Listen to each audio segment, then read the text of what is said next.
membaca basmalah. Bismillahirrahmanirrahim. Bapak Ibu sekalian, sebelum saya membacakan kelanjutan dari kitab Bulughul Maram yang kita baca sebelumnya, saya perlu menyampaikan ke panjenengan semuanya, saya memang kalau ngaji, kalau masih bisa duduk di bawah, saya tidak. Tapi tidak tahu kok tiba-tiba dibelikan kursi baru. Saya biasa duduk di bawah, ya. Dimanapun saya ngaji minta di bawah.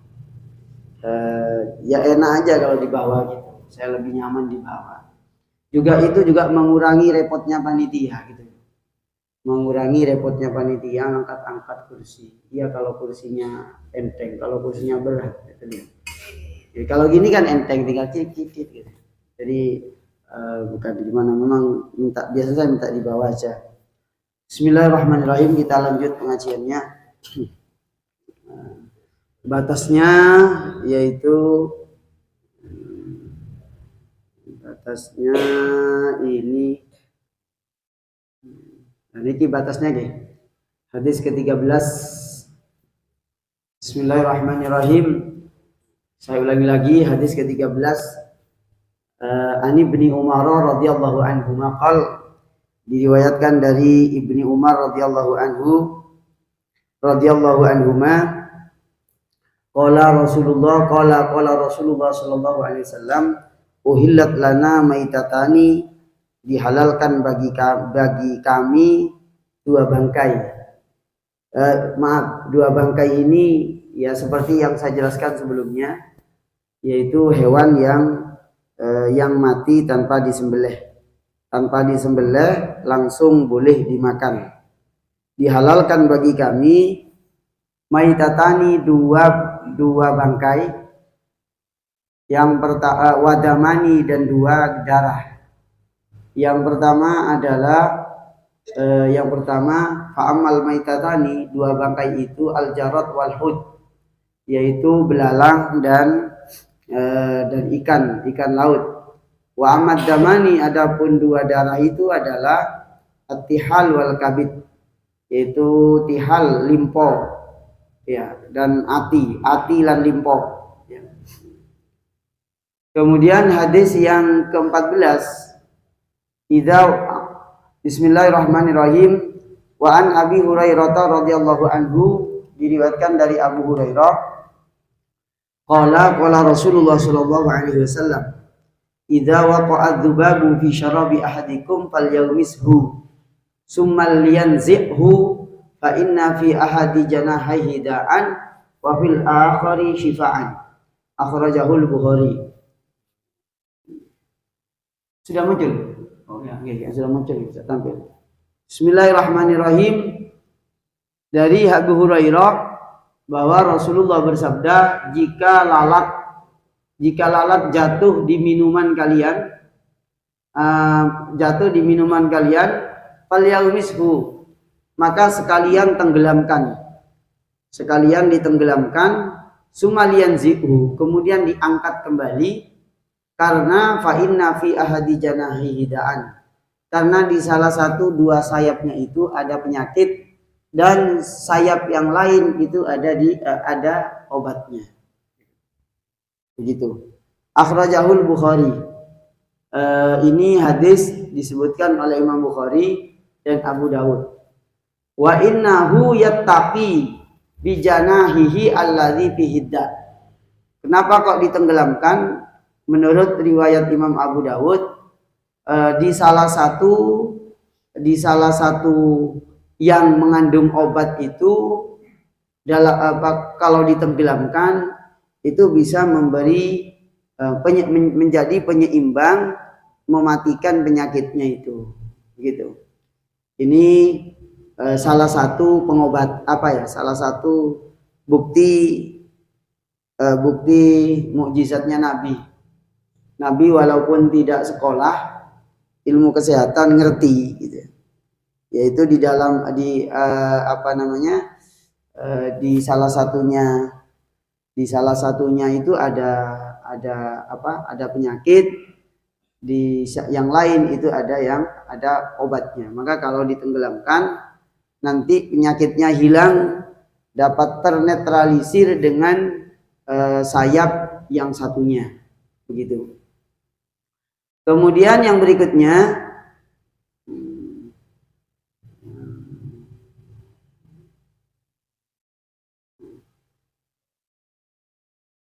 Bismillahirrahmanirrahim, dari Abi Waqid Al-Laitsi, dari Abi Waqid radhiyallahu anhu berkata, qala Nabi sallallahu alaihi wasallam, Nabi bersabda, ma puti amnal bahimati wa hiya hayyatun fa huwa mayyit. Anggota tubuh yang dipotong dari hewan, yang hewannya itu setelah dipotong masih hidup, maka potongannya itu namanya bangkai. Misalnya Pak Hamdi ini mau jual sop buntut, sapinya itu juga diambil buntutnya tiap hari. Ya batang itu, ya batang. Ya itu. Ya juga penyiksaan kepada hewan. Hadis riwayat Abu Dawud, Tirmidzi dan Hasan hadisnya. Nggih, hadisnya Hasan. Nah, niki bab tentang bersuci, ya, tentang air dan lain-lain, yaitu bab air itu selesai sampai di sini. Nah, jadi bab air ini ada berapa? Ada 15 hadis. Yang berikutnya ini masuk bab wadah-wadah. Saya tadi berpikirnya begini, kita itu ingin setiap ngaji itu ada progres, jadi tidak monoton. Misalnya kita akan, kalau diceritani tentang bangkai, sudah pada tahu kalau bangkai itu haram. Lalu yang dihalalkan bangkai apa? Yang dihalalkan bangkainya hewan laut. Terus yang berikutnya adalah belalang. Nah, apakah hanya belalang? Tidak, hewan yang sejenis dengan belalang. Ya, hewan yang sejenis dengan belalang. Yang sejenis dengan belalang yang jika ya masih jenis belalang. Namun bab ini panjang sebenarnya. Kita kan belum dijelaskan apakah semua jenis belalang yang masuk dalam hadis itu menjadi halal. Gitu. Kalau kita menyelesaikan di bab hadis ini saja, misalnya didalami, apakah semua jenis belalang kemudian masuk dalam kategori yang dihalalkan di dalam hadis itu? Satu. Yang kedua, di sini ada hud, yaitu ikan laut. Lah, ikan laut itu apakah semuanya halal? Mengingat yang ada di laut itu tak semuanya itu menyehatkan. Mungkin juga mematikan kita. Mungkin apa badan?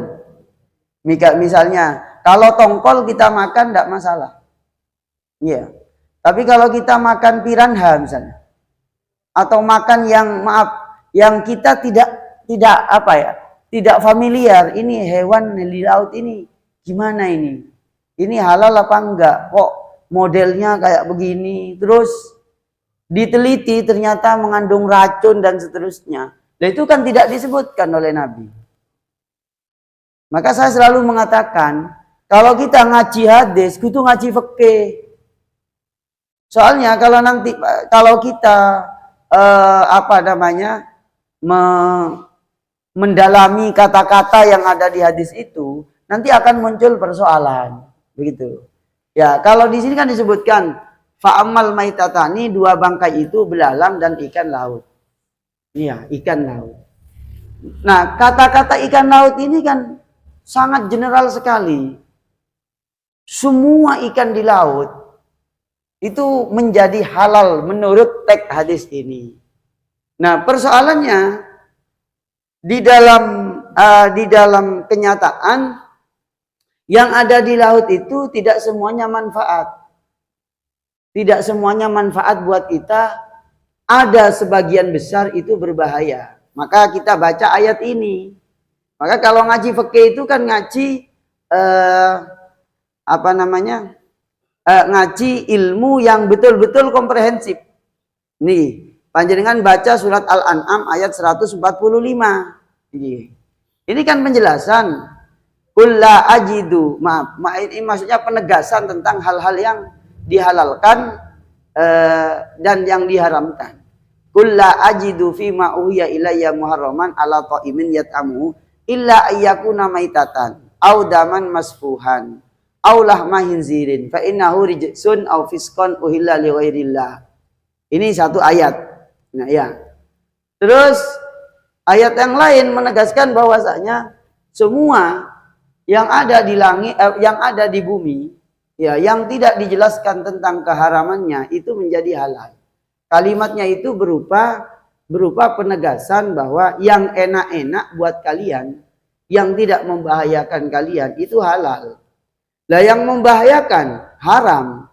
Nah, ketika kita pertemukan dengan hadis ini, ya, ikan yang ada di laut atau hewan yang habitatnya memang di laut, itu tak semuanya itu manfaat. Ada yang membahayakan.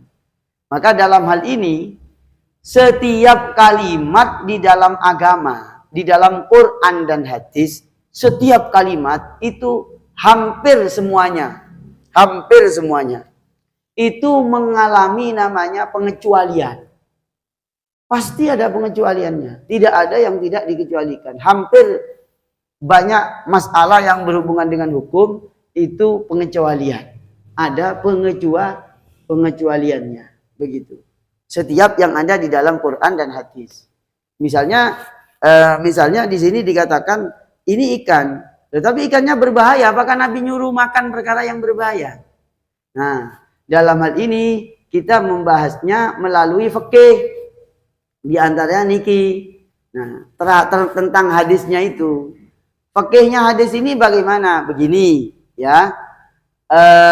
Pertama, menurut Ibnu Battal, kenapa lalat itu bahasanya pakai dzubab? Jadi di sini kan hadisnya dzubab, bicara tentang dzubab. Dzubab itu laler.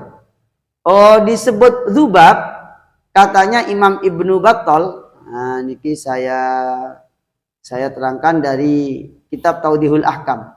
Disebut dzubab li'annahu kullama dzubba. Ya, karena lalat itu ketika dia itu masuk ke masuk ke makanan, itu makan barang yang kotor-kotor, ngambil yang suka yang kotor-kotor, begitu. Terus yang berikutnya, jahat janah haihi. Al janah, apa janah haihi itu? Janah itu sayap, begitu. Kemudian sayapnya yang mengandung penyakit oleh Allah diimbangi dengan sayap yang mengandung obat. Lalu ditenggelamkan agar yang mengandung penyakit itu ternetralisir oleh yang mengandung obat. Terus apa fikihnya hadis ini? Fikihnya hadis ini adalah yaitu sucinya lalat fi hali hayatihi wa mamatihi. Jadi lalat itu suci, makanya oleh Nabi disuruh tenggelamkan. Begitu. Oh, andaikan mati, iya. Andaikan mati pun juga tetap hayat, mamat sama. Terus yang berikutnya, apakah lalat yang habis keluar dari tong sampah atau datangnya dari tempat penyimpanan, tempat pembuangan sampah yang di situ sudah luar biasa lalat semua, lalu kita makan di warung yang dekat ke tempat pembuangan sampah. Nah, lalatnya itu kok grung gitu masuk ke makanan kita. Walaupun nyata-nyata kelihatan lalat tadi itu habis masuk ke dalam pempes. Nggih. Masuk ke dalam pempes. Bertapa sebentar lalu keluar. Kok masuk ke makanan kita? Makanan kita tetap tidak bisa dihukumi najis. Kecuali kalau di kita itu memang kelihatan. Kelihatan apa? Ya kelihatan najisnya. Kalau nggak ada, nggak apa-apa. Tetap suci. Itu.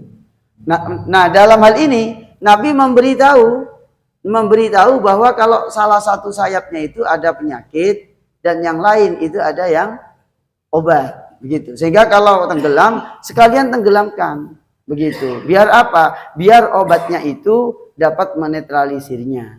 Nah, ini itu derajatnya hadis ini menurut para ulama, derajatnya hadis ini adalah hasan, begitu.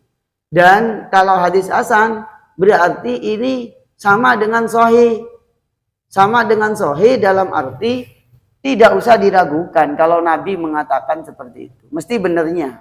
Kalau Nabi yang mengatakan mesti benernya. Terus yang hadis tadi yang saya baca pertama gitu ya. Bahwa 2 darah dan dua bangkai. Hadisnya itu mauquf. Ya. Sementara kalau hadis mauquf itu hukumnya itu bisa dhaif, bisa sahih. Nah, Ibnu Hajar mengatakan, hiya fi hukmil marfu. Hadis yang uhilat lana maitatani ini setara dengan hadis marfu dalam satu riwayat begitu. Nah, sekarang kita lanjutkan masalah masalah 2 bangkai dan 2 darah itu.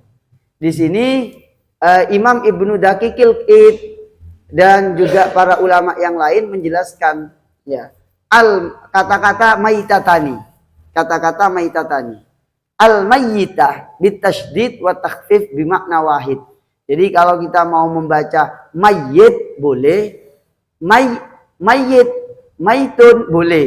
Jadi mayyitun boleh, maitun boleh. Tanpa tasydid boleh, maknanya sama. Nah, cuma sebagian ulama membedakan. Kalau mayyit itu kecenderungannya itu adalah bangkai manusia. Mayyit, mayyit ada tasydidnya, begitu. Ini sekedar keterangan tambahan, Terus yang berikutnya, apa yang dimaksud darah tadi itu? Darah yang sama-sama dihalalkan oleh agama itu, al-kabid wattihal. Ya, hati dan limpo dan hati. Kemudian hukumnya ya, tahrimud dam al-masfuh dan min ibahatid damaini al-muzkaraini fil hadis.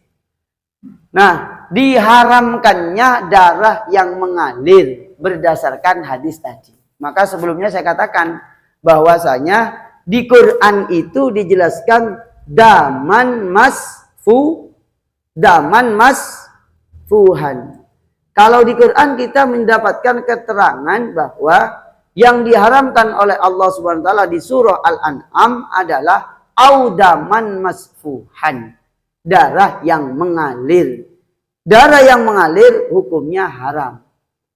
Maka darah yang tidak mengalir tidak haram. Contohnya apa? Ya limpo sama hati itu. Ya, apa kalau di orang jual lalapan itu rempelo ya? Nah, bukannya apa? Apa ya, apa bahasanya? Bahasa Jawanya. Ya limpo kan? Limpo, ya. Kabid, attihal, ati. Lah itu halal. Termasuk yang halal Bapak Ibu yang dimuliakan Allah Subhanahu wa taala. Yang kalau kita nyembelih itu ya, kalau kita nyembelih sapi khususnya. Itu kalau dibersihkan tidak semuanya ikut air. Ada yang nempel-nempel, meringkil-meringkil kecil-kecil itu. Lah itu dimakfu. Andaikan tergoreng ikut, itu tidak haram. Yang nempel-nempel sedikit sudah dibersihkan kok masih ada, itu halal. Artinya masuk dalam yang ditoleransi. Begitu. Nah di hadisnya tidak diterangkan, tapi dikiaskan, disamakan. Yang sisa-sisa sedikit yang sudah tidak bisa dikeluar, yang sudah tidak bisa dibersihkan lagi, nempel di dagingnya, itu halal. Begitu. Kemudian yang berikutnya,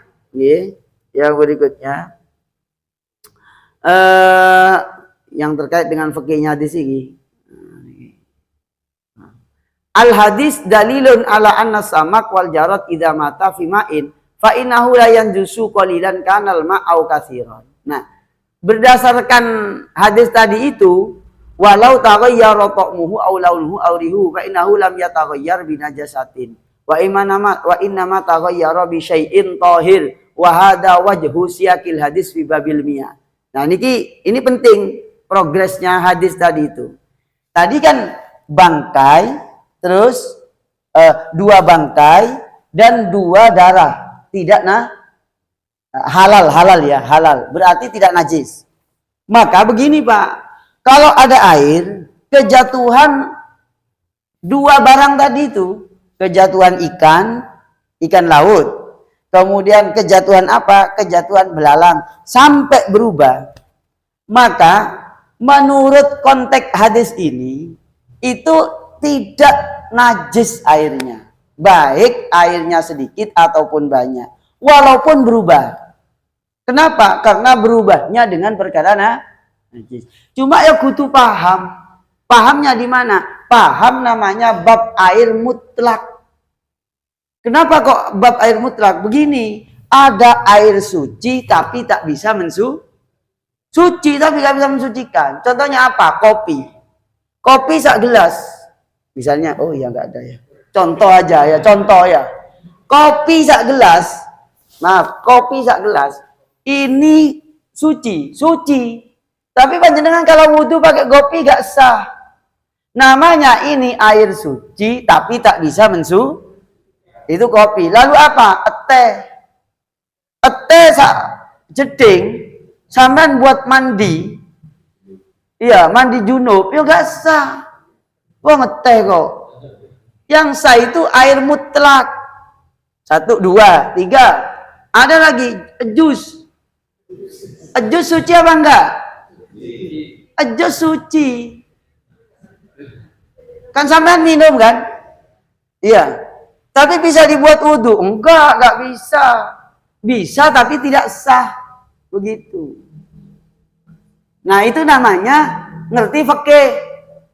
Nanti kalau ini diterangno tak dijelaskan, nanti dikira wudhu air yang sudah berubah karena perkara suci dianggap gak apa-apa. Ya nggak boleh, dibuat wudhu nggak boleh. Loh, tapi kok katanya tidak najis? Tidak najis artinya kalau panjenengan ngambil air di situ, lalu dimasak jadi kopi, itu bukan barang najis, begitu loh. Karena apa? Karena berubahnya sebab perkara yang halal. Demikian. Nah, contoh itu, contoh 3. Contoh yang keempat, banyak sekali. Pokari, suci nopo boten? Ya suci, wong sampean minum kok. Gitu, suci, halal. Tapi ketika panjenengan buat wudhu, bukan tidak boleh tapi tidak sah gitu. Jadi ada istilah yang kudu dijelaskan, boleh tapi gak sah. Begitu. Nah, bisa sah menurut Abu Hanifah kalau menghilangkan najis. Misalnya ibu-ibu ini, bapak-bapak perjalanan cari air gak nemu, habis BAB atau pipis. Nyari air gak temu, akhirnya beli Pokari 2 liter yang gede. Ya, cawi pakai Pokari. Esah. Siap-siap di kerubung laler atau di kerubung semut. Esah, menurut Abu Hanifah, persannya barang suci itu bisa mensucikan. Persannya barang suci. Cuma kita memang sudah terlambat ngajinya. Maksudnya terlambat ya baru tahu ini. Karena ini mazhab Abu Hanifah itu ringan banget masalah bersuci. Masalah bersuci. Ya, kalau di masjid itu kotor, malas ngepel, sudah ambil batu bata, dibersihkan, gosok. Mau digosok, gosok lagi. Mau digosok, gosok lagi. Sudah selesai, suci. Jadi Abu Hanifah sangat ringan sekali di dalam memahami begitu. Loh kenapa Ustaz? Iya, lawang Kanjeng Nabi itu juga memberikan toleransi orang sakit. Ya, orang sakit yang disuruh minum kencing unta. Berarti katanya Imam Malik, ya berarti kencingnya unta itu tidak najis. Kenapa? Lah buktinya Nabi nyuruh minum kencing unta. Begitu. Oh, Ustaz, kalau dalam mazhab Syafi'i najis. Iya, itu kan cara pandangnya Imam Syafi'i. Cara pandangnya Imam Malik beda. Gitu. Di zamannya Nabi itu sudah banyak obat, banyak madu dan lain-lain. Nggih. Tapi Nabi pakai obat ngobatin uroniin itu dengan unta, kencing unta. Oh, berarti suci begitu. Oh, kalau najis tidak mungkin Nabi nyuruh itu. Begitu kata Imam Malik. Oh, kalau demikian, unta itu kan hewan suci. Berarti setiap hewan yang halal dimakan itu berarti kotorannya tidak berarti nyamakan selainnya unta yang halal dimakan dengan Jadi Imam Malik itu membuat kias. Ya, sehingga bagi Imam Malik telek EPT gak najis. Telek ayam gak najis. Teleknya mentok gak najis. Teleknya ayam sapi gak najis. Teleknya kambing kencingnya gak najis. Kenapa? Pokok yang halal dimakan, kotorannya tidak najis. Begitu. Loh kok begitu? Iya, karena Nabi itu, kata Imam Malik ini, cara pandangnya Imam Malik, unta yang kencingnya unta disuruh minum oleh Nabi kepada uroniin yang kena penyakit lalu sembuh itu. Gitu. Loh itu namanya ijtihad namanya. Lah ternyata cara pandang begini ini bermanfaat. Kenapa kok bermanfaat? Suatu saat panjenengan ini kesulitan kalau tidak pakai ini. Iya, kesulitan. Suatu saat bisa jadi dihadapkan dengan keadaan yang panjenengan tidak bisa menghindar. Contohnya apa? Contohnya mungkin panjenengan niki ya yang ke daerah ke Madinah ataupun khususnya Madinah dan Mekah. Itu burung dara itu bebas, gak ada yang ngepel di situ. Maksudnya di tempatnya itu dibiarin aja begitu. Kemungkinan panjenengan kena, ya kena kejatuhan kotoran dan seterusnya. Kotorannya apa? Burung dara. Begitu. Terus mungkin saja suatu saat panjenengan kita dalam keadaan yang sulit menghindar. Kenapa kok begitu? Keadaannya mepet, situasinya tak mendukung untuk mendapat air. Sehingga panjenengan butuh untuk kemurahan dan toleransi untuk melakukan sholat karena pakaiannya kena barang najis. Yang mana jika najis itu masih diperdebatkan oleh ulama, panjenengan tetap sah sholatnya. Contohnya apa? Mungkin loh ya, tukang potong ayam, atau orang yang kerja di peternakan ayam, gitu. Yang mana dia itu hampir tiap hari bergelut dengan ayam. Nah, kalau orangnya itu begitu sibuk dan rumit, mungkin suatu saat dia itu kesulitan mencari pakaian yang sudah didesak waktu sholat, sementara dia itu habis megang-megang ayam. Maka dalam hal ini, cara pandangnya Imam Malik insya Allah bermanfaat. Gitu. Apakah kudu ikut? Ya enggak. Panjenengan mau bersih banget kayak cara Imam Asy-Syafi'i, pokok kotoran hewan apapun najis, ya enggak apa-apa juga gitu. Ini hanya menawarkan bahwa para ulama memaknai dan memberikan kesimpulan-kesimpulan dengan metodologi ilmiahnya itu bukan untuk dikatakan paling benar, tapi memang banyak cara pandang. Boleh dipilih salah satunya. Begitu. Nggih. Terus yang berikutnya. Ini keterangannya. Jadi kalau misalnya berubahnya air itu karena perkara yang suci, kan tadi itu kan 2 darah halal, 2 bangkai itu halal. Kok masuk ke air, berubah airnya tetap tidak najis. Cuma tidak bisa dibuat berwudu, begitu. Hanya kalau dibuat menghilangkan najis, boleh. Nah, menghilangkan najis, contohnya dibuat ngepel, boleh. Tapi kan tetap bau, begitu. Ini bicara soal hukum dan persoalan etika, adabnya ya kudu bersih, begitu. Secara hukum bisa saja walaupun tidak bersih itu suci. Contohnya ingus kan suci. Maka kalau orang yang tidak biasa, mungkin begini, dia bawa tisu, sholat, Allahu Akbar. Dia bawa tisu. Dikesak. Asalkan tidak ada darahnya suci. Cuma cici, kan begitu. Lah cici dengan hukum, maaf. Cici itu soal adab, soal etik. Lalu suci dan tidak suci itu namanya hukum. Tidak bisa. Kadang hukum itu harus terpisah dengan etika. Begitu. Kadang etika dengan hukum harus bareng. Contoh, tadi yang imami Pak Imam di sini. Iya, Pak Imam yang imami. Pak Imam ini sholat. Hukumnya ngimami itu sah apabila sudah wudhu, lalu nutup auratnya laki-laki itu kan cuma pusar sampai lutut. Lalu Pak Imam ngimami cuma pakai celana kolor. Mulai dari pusar yang ditutup sampai lutut. Sah secara hukum? Ya sah. Secara etika? Secara etika gimana? Ya, cuma nggak pantas kan? Tapi sah kan? Nah, ya kadang orang itu berpikir begini, yang ini wilayahnya hukum dibahas dengan sudut pandang etika. Yang wilayahnya etika dibahas dengan sudut pandang hukum. Yang nggak ketemu sampai kiamat.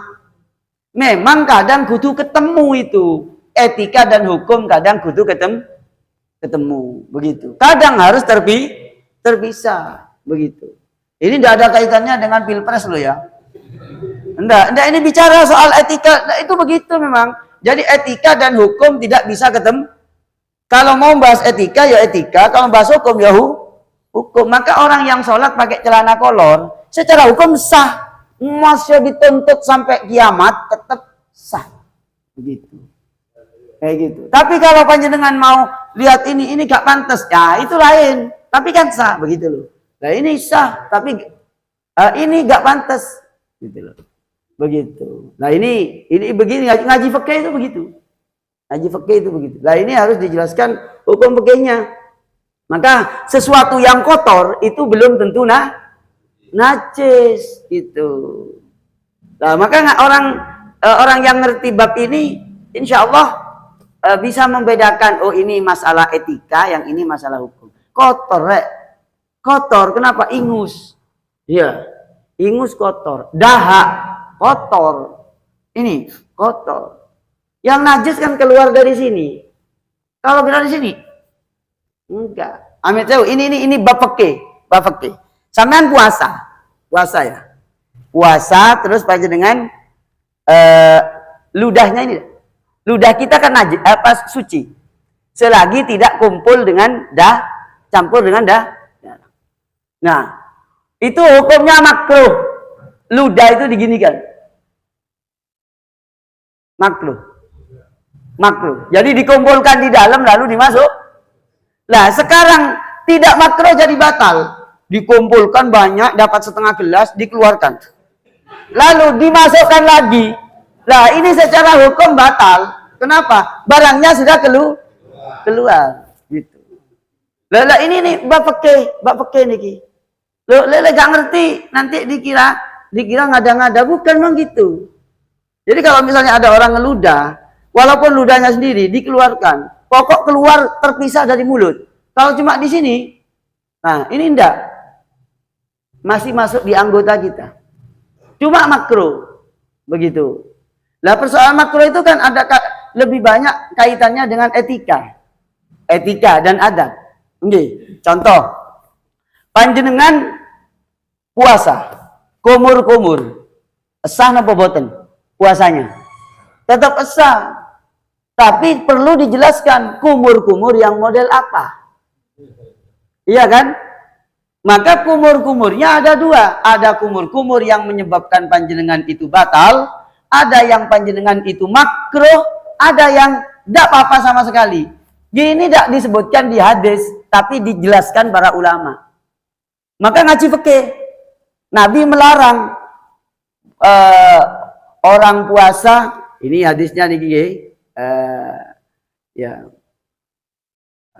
Ayyakuna so'iman. Begini.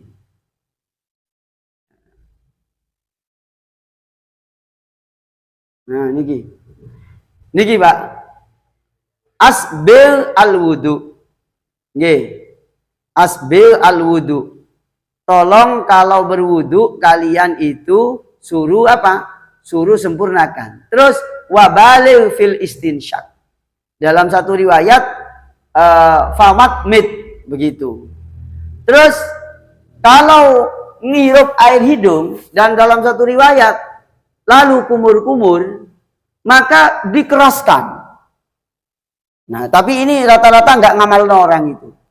Kenapa? Secara fikih mesti orang yang secara fikih kalau orang menghirup air hidung pasti gini gitu.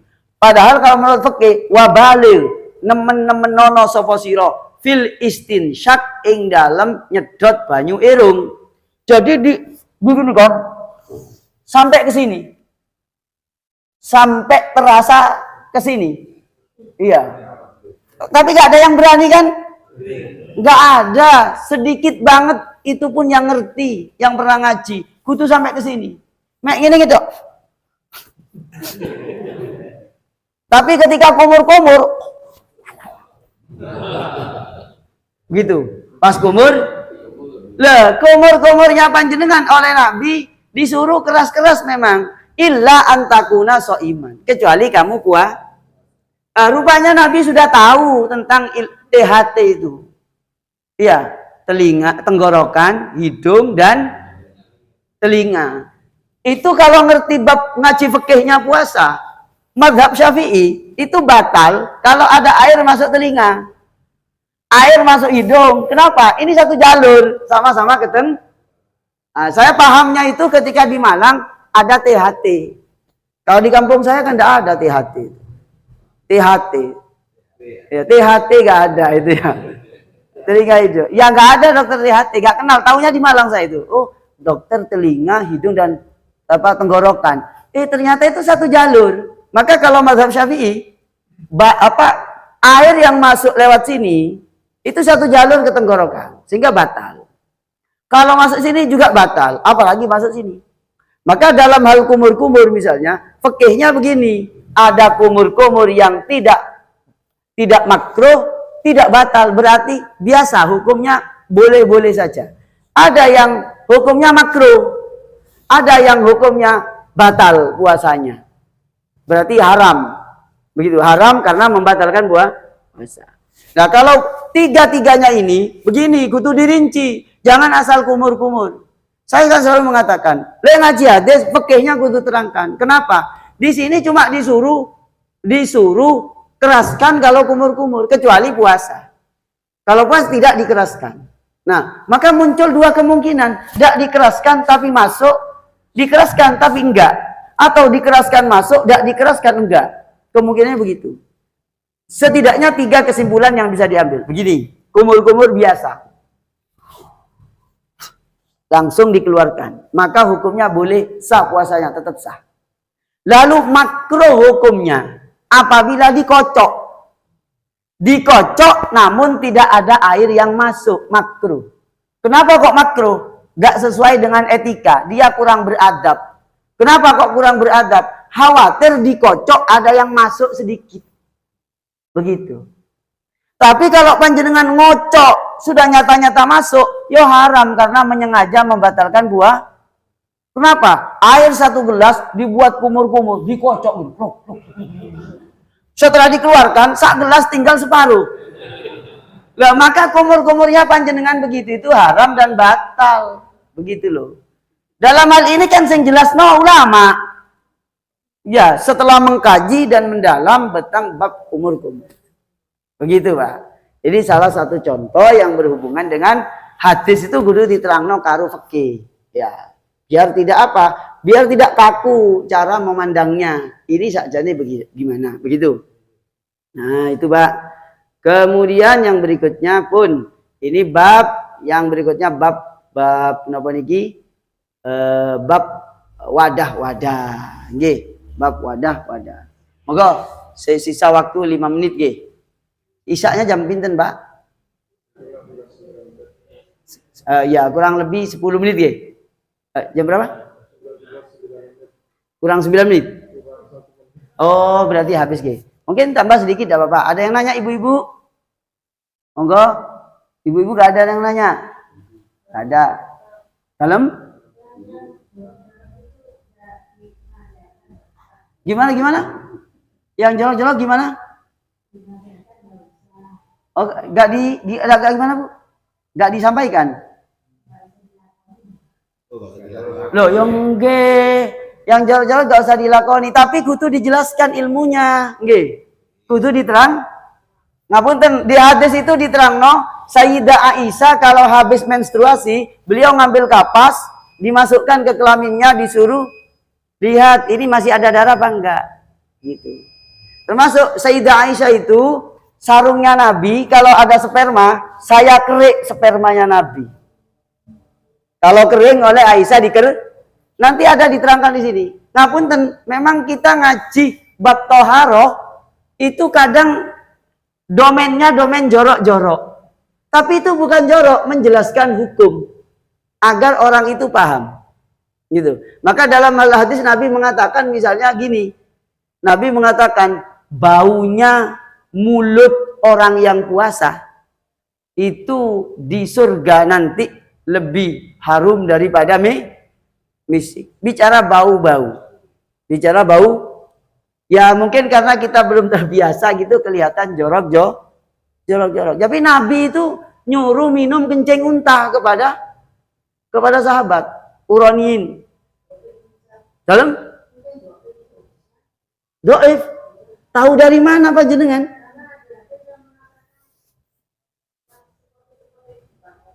Loh, ini kita buka kana? Nggih. Ngapunten Bu, nggih. Ya saya nggak main-main niki nggih. Maksudnya begini. Niki di dalam kitab itu hadisnya sahih bahwasanya Al-Uraniyin itu memang oleh Nabi disuruh minum kencing unta. Hanya mungkin karena baru kedengaran gitu, Ge. Jadi kelihatannya saru. Saya paham lah itu ini. Bahwa Nabi itu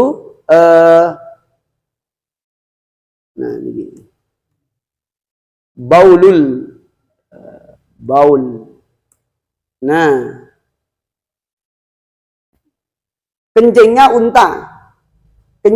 unta yang oleh Nabi disuruh minum kepada orang yang kena penyakit.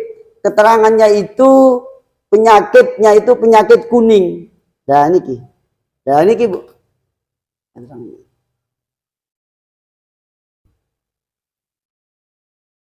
Kama annal Imam Ahmad hakama akhiran bi taharati bailu ma yu'kal lahmuhu wa minhu al-faras. Itu keterangannya.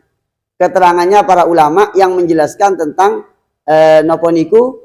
tentang sucinya kencing hewan yang halal dimakan. Itu menurut Imam Ahmad. Menurut Imam Malik kita tambahkan. Ini al-abwal.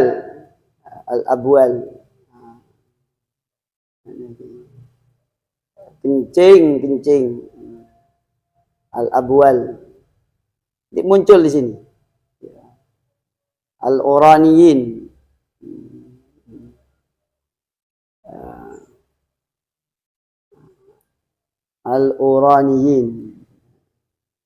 nah niki wa amma hadisul uraniyin wa amruhu alaihi wasallam lahum bisyurbil abwal ibil fakana litadawi wat tadawi bin najis jaizun inda faqdit tahir. Ini menurut satu pendapat ulama bahwasanya Imam Malik ya mengatakan, Anas bin Malik mengatakan anna rahtan min uklin, sekelompok ulama sahabat dari Ukl mengatakan bahwasanya Uraina qadimu. Ya. Golongan Uraina datang ke Nabi di Madinah dalam keadaan sakit. Fa amara lahum Rasulullah sallallahu alaihi wasallam. Rasulullah sallallahu alaihi wasallam memerintah untuk mengambil fasyaribu min abwaliha wa albaniha. Nabi menyuruh mereka untuk meminum kencingnya unta dan juga susunya unta. Begitu. Di sini dikatakan disebutkan di dalam kitab Nailul Autor juz 1 halaman 48. Dan ini hadisnya di kitab Nailul Autor, bahkan diriwayatkan oleh Imam Bukhari Muslim, Imam Ahmad dari Anas bin Malik. Begitu. Dan ini keterangan nih. Maka dalam hal ini ngapunten, apakah Nabi nyuruh jorok-jorok? Boten, Bu. Boten. Mungkin ini bagian daripada memang ajarannya tentang kencingnya unta itu dan susunya unta. Ini disuruh memang untuk meminumnya. Mereka meminum, bahkan mereka minum kencingnya unta dan meminum meminum susunya. Boten, tidak ada. Loh, bukan, memang begitu. Ya, itu bagian daripada mukjizatnya Nabi. Tapi mukjizatnya Nabi kemudian menjadi landasan hukum. Diriwayatkan oleh Imam Muslim, setiap Nabi meludah, itu ludahnya direbut oleh sahabat. Diusapkan ke tubuhnya. Di kitab Sahih Muslim. Begitu. Ya, memang agak berat ya mau menerima kayak begini ini ya. Ini bukan persoalan jorok, tapi memang kenyataan hukumnya begitu, gitu loh. Ya kita serta merta kita mengatakan ini masa begitu? Enggak begitu. Ini memang di dalam riwayat hadisnya begitu. Niki saya buka ada di berapa? Di Sahih Bukhari. Nggih, di Sahih Bukhari hadis ke 6417. Kemudian di Sunan Nasa'i hadis ke 4020. Kemudian di Musnadu Abi Ya'la di Sahih Ibnu Huzaimah juga di hadis 115. Lah, ya memang begitu ini. Kalau nanti misalnya panjenengan mau buka keterangan dimanapun, memang menurut Imam Malik, berdasarkan hadis ini, kencingnya unta niku tidak dihukumi najis. Begitu. Dan Imam Ahmad. Imam Ahmad niku, Bapak Ibu yang dimuliakan Allah, Imam Ahmad itu penghafal 1 juta hadis. Niku begitu. Nah gitu. Ya, saya belum menemukan keterangan kalau Imam Malik itu tidak menghukumi begitu berdasarkan hadis ini. Kalau menurut Imam Syafi'i memang tetap najis, gitu. Kotorannya unta, kotorannya sapi dan seterusnya, tidak najis. Nah, tolong ini dibedakan, ini hukum, bukan adab. Kalau dipertemukan dengan adab, ini tidak bisa.